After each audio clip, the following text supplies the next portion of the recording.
Welcome to Global Investment Insights, a weekly podcast brought to you by ADCB Asset Management. My name is Prerana Seth, Fixed Income Strategist. With an objective to empower you with investment insights, on this program we discuss various perspectives that are shaping the global investment landscape. In the fourth and final episode of our mid-year outlook series, we discuss our outlook on the currency market.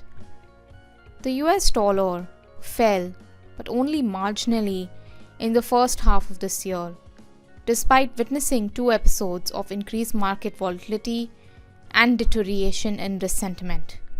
First, in March, due to the banking sector crisis, and second, in May, during the debt ceiling concerns. Interest rate factor and risk sentiment both took turns in driving the dollar performance. But it was the interest rate factor which was more dominant, especially in the second quarter, when markets started to reprice higher expectations of Fed rate hike. This caused the US dollar to rally, putting a pause to the continued weakness post the banking sector crisis.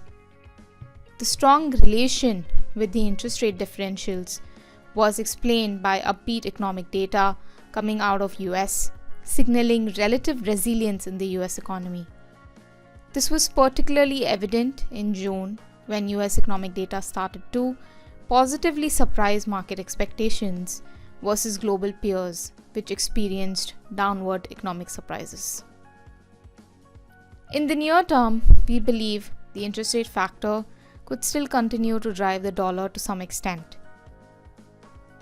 Monetary policy uncertainty is likely to persist in the near term, with markets going back and forth in terms of pricing the timing of the last Fed rate hike.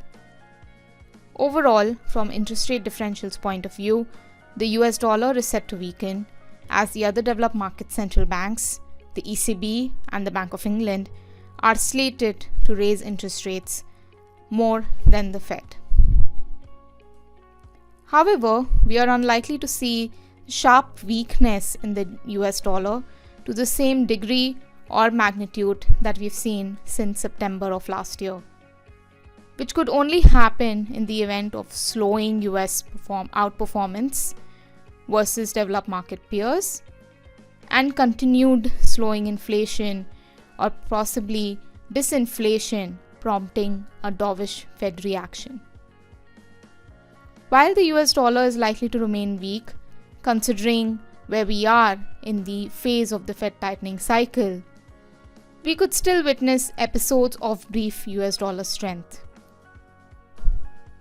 This could particularly be the case if US growth continues to outperform developed market peers and further delays the timing of a turnaround in the Fed policy.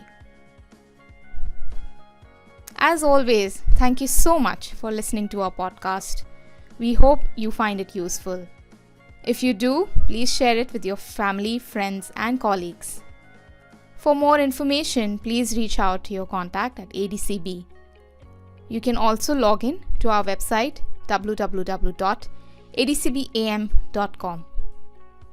This is Prerana Seth signing off.